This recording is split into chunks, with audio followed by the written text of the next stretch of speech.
भारत विविधताओं का देश, धर्म, भाषा और संस्कृति की अनेक धाराएं, लेकिन कभी कभी यही विविधता टकराव का रूप भी ले लेती है।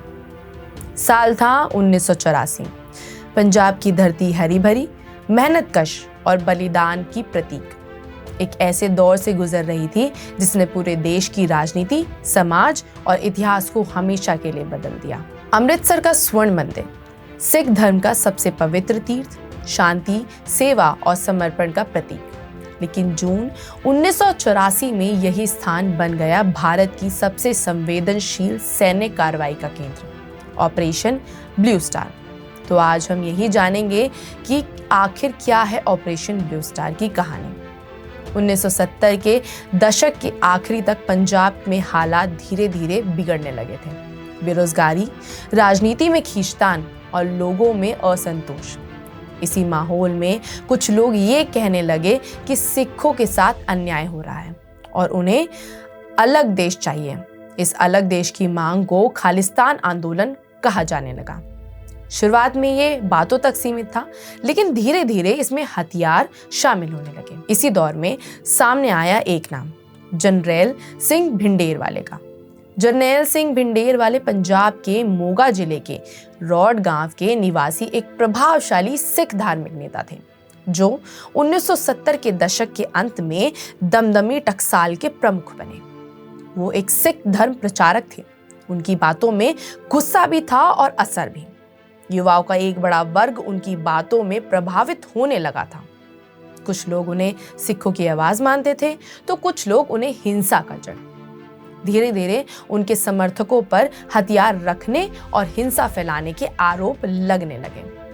जरनैल सिंह भिंडेरवाले चाहते थे कि वो पंजाब से हिंदुओं का नामो निशान मिटा दें, ताकि वो पंजाब को एक अलग राज्य बना सके, जिसके परिणाम में उन्होंने धीरे धीरे पंजाब में से हिंदुओं का खात्मा करना शुरू कर दिया। काफी सारे मौतें की, जिसकी शुरुआत हुई 1983 में, जब पंजाब पुलिस के डीआईजी एएस अटवाल को किसी ने सुनहरे मंदिर की सीढ़ियों पर गोली मार दी थी। काफी सारे हिंदुओं को पंजाब रोडवेज बस में मारा गया, जिस वजह से माहौल काफी गर्मा गया था। इन हालातों को देखने के बाद इंदिरा गांधी की कांग्रेस सरकार ने पूरे देश में राष्ट्रपति शासन लगा दिया था, पर उसके बाद भी वहां के हालात और भी ज्यादा खराब होते जा रहे थे। इसके बाद भिंडेरवाले ने अपना अगला कदम उठाया और अपने समर्थकों के साथ अमृतसर के स्वर्ण मंदिर पर कब्जा कर लिया। अकाल तख्त को कब्जा लिया। अकाल तख्त सिखों के 5 तत्वों में सर्वोच्च और सबसे महत्वपूर्ण है। अमृतसर में हरि मंदिर साहब के पास स्थित इसका स्थापना 1606 में छठे गुरु हरगोविंद जी ने की थी। ये सिखों की सर्वोच्च राजनीतिक और लौकिक संस्था है, जो धर्म, न्याय और समाज से जुड़े मामलों का सर्वोच्च निर्णय लेती है। अब यहीं से असली परेशानी शुरू हुई। सरकार का कहना था मंदिर परिसर में हथियार जमा है, अपराधियों को वहां से शरण मिल रही है, पुलिस अंदर जाने से डरती है। दूसरी तरफ सिख समुदाय के लिए स्वर्ण मंदिर सिर्फ एक जगह नहीं, आस्था का केंद्र है। इसी वजह से सरकार का हर कदम बहुत संवेदनशील बन गया। अब देश की प्रधानमंत्री इंदिरा गांधी पर दबाव आ चुका था कि उन्हें कानून व्यवस्था संभालनी होगी, आम लोगों की सुरक्षा करनी पड़ेगी। लेकिन सवाल ये था कैसे, क्योंकि पुलिस नाकाम हो चुकी थी, बातचीत भी सफल नहीं हो रही थी, जिसके बाद सरकार को सबसे सख्त फैसला लेना पड़ा, सेना भेजने का, ऑपरेशन ब्लू स्टार शुरू करने का। जून 1984 में शुरू हुआ ऑपरेशन ब्लू स्टार का मकसद था भिंडेरवाले को खत्म करना, अलगाववादियों को खत्म करना और खालिस्तानी मूवमेंट को खत्म करना। 3 जून को सेना ने अमृतसर में प्रवेश किया और सुनहरे मंदिर को चारों तरफ से घेर लिया। शाम तक कर्फ्यू लगा दिया गया। 4 जून को सेना ने गोलीबारी शुरू कर दी, ताकि वहां पर मौजूद हमलावरों के हथियारों का और मंदिर परिसर में मौजूद लोगों की संख्या का पता लगा जा सके, ताकि वहां के आम जनता को बचाया जा सके। शाम होते होते इंदिरा गांधी ने परमिशन दे दी मंदिर में घुसने की और ऑपरेशन शुरू करने की। कुलदीप सिंह बरार उस पूरे मिशन के मार्गदर्शन थे। इस ऑपरेशन में काफी खून खराबा हुआ। के.एस. बरार का कहना था कि हमलावर ने भी सामने से काफी तीखा वार किया था, जिसमें उनके काफी सैनिक भी मारे गए थे। 6 जून 1984 अलगाववादी के नेता जरनैल सिंह भिंडेरवाले की मौत के बाद ये ऑपरेशन खत्म हुआ। पर स्वर्ण मंदिर से भिंडेरवाले के समर्थकों को वहां से निकालने में कम से कम पूरे 2 दिन लगे। इस ऑपरेशन में मशीन गन, हल्की तोपें, रॉकेट और लड़ाकू टैंक तक आजमाने पड़े, जिसकी वजह से संपूर्ण मंदिर, अकाल तख्त और पूरी तरह से तबाह हो चुका था। इससे सिख समुदाय में गहरी नाराजगी फैल गई थी, क्योंकि उनके अकाल तख्त खत्म हो चुका था, जो उनके सर्वश्रेष्ठ गुरु थे। रिपोर्ट्स के अनुसार ऑपरेशन ब्लू स्टार में कुल 554 सिख मिलिटेंट और सिविलियन की मौत हुई और 83 सैनिक मर गए और 249 घायल हुए। अब हम बात करेंगे इस ऑपरेशन को लॉन्च करने की पूरी वजह और कहां से इसकी शुरुआत हुई।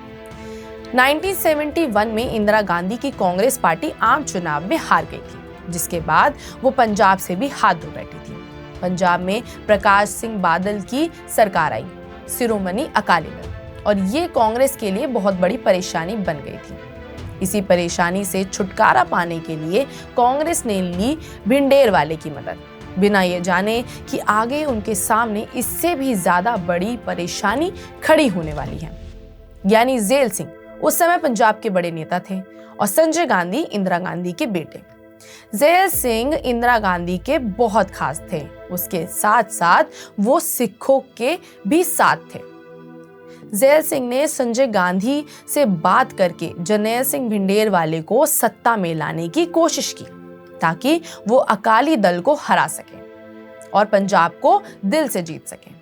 इसलिए ज्ञानी जेल सिंह ने भारतीय राजनेता दरबार सिंह के साथ मिलकर 2 लोगों का चुनाव किया और संजय गांधी के सामने प्रस्ताव रखा, जिसमें से एक व्यक्ति था जरनैल सिंह भिंडेरवाला। दोनों उम्मीदवारों को देखने के बाद संजय गांधी को भिंडेरवाला पसंद आया, उसका जोश पसंद आया कि इस इंसान में कुछ तो है जिससे हम पंजाब को हासिल कर सकते हैं, अपना सरकार ला सकते हैं, जो अकाली दल को हरा सकता है और अपनी सत्ता बना सकता है। 1980 में जेल सिंह और संजय गांधी ने भिंडेरवाले के प्रचार के लिए एक नई पार्टी बनाई, जिसके भिंडेरवाले ने भी पंजाब की 3 लोकसभा सीटों पर कांग्रेस के उम्मीदवारों के समर्थन में चुनाव प्रचार भी किए, जिसमें से एक अमृतसर की सीट भी शामिल थी। इसी के साथ 1980 के लोकसभा चुनाव में इंदिरा गांधी की कांग्रेस सरकार की जबरदस्त वापसी हुई और इंदिरा गांधी प्रधानमंत्री बन गई। जेल सिंह को गृह मंत्री बना दिया गया और दरबार सिंह को पंजाब का सीएम। पर सरकार बनने से भिंडेरवाले को कुछ ज्यादा असर पड़ा नहीं था, क्योंकि भिंडेरवाले के लिए अपने अलग उसूल थे, जिनको वो धीरे धीरे बढ़ावा दे रहा था। अपना कहर हर जगह फैलाए जा रहा था। पंजाब के लोग भिंडेरवाले को अपना देवता मानने लग गए थे। उसके कहने पर वो अपनी दाढ़ी और अपने बाल भी कटवाना छोड़ चुके थे। 1982 नवंबर-दिसंबर में दिल्ली में एशिया गेम्स होने वाले थे, लेकिन भिंडेरवाले को ये भी मंजूर नहीं हुआ, जिसके खिलाफ उसने काफी सारे प्रदर्शन किए। भिंडेरवाला खालिस्तान की मांग को लेकर अब और भी ज्यादा उग्र हो गया था और पंजाब में आतंकवाद को घर मिलने लगा था। भिंडेरवाले ने इस खालिस्तान की मांग को पूरा करने के लिए अपने समर्थकों के साथ एक बहुत बड़ा कदम उठाया, स्वर्ण मंदिर पर कब्जा। इसी बीच यानी 1983 में पंजाब पुलिस के डीआईजी एएस अटवाल की हत्या हुई। इन हालातों को देखने के बाद दरबार सिंह ने इंदिरा गांधी को स्वर्ण मंदिर में पुलिस भेजने की सलाह भी दी, जिस पर इंदिरा गांधी ने ज्ञानी जेल सिंह से सलाह ली।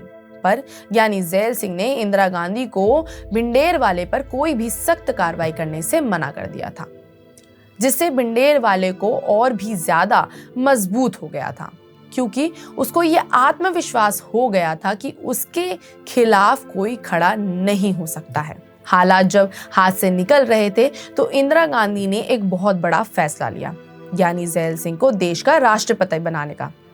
फैसला ये सोचकर कि अगर एक सिख राष्ट्रपति बन जाते हैं तो शायद ये हालात सुधर जाएंगे।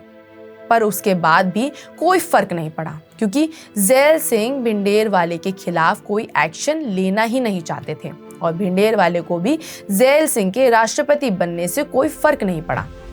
जिसके बाद इंदिरा गांधी का ज़ैल सिंह से भरोसा खत्म हो गया।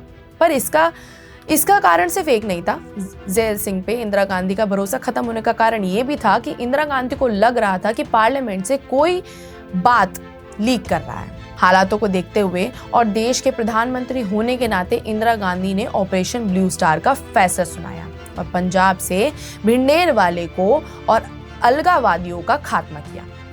पर इसकी कीमत इंदिरा गांधी को 1984 में ही अपनी मृत्यु से चुकानी पड़ी।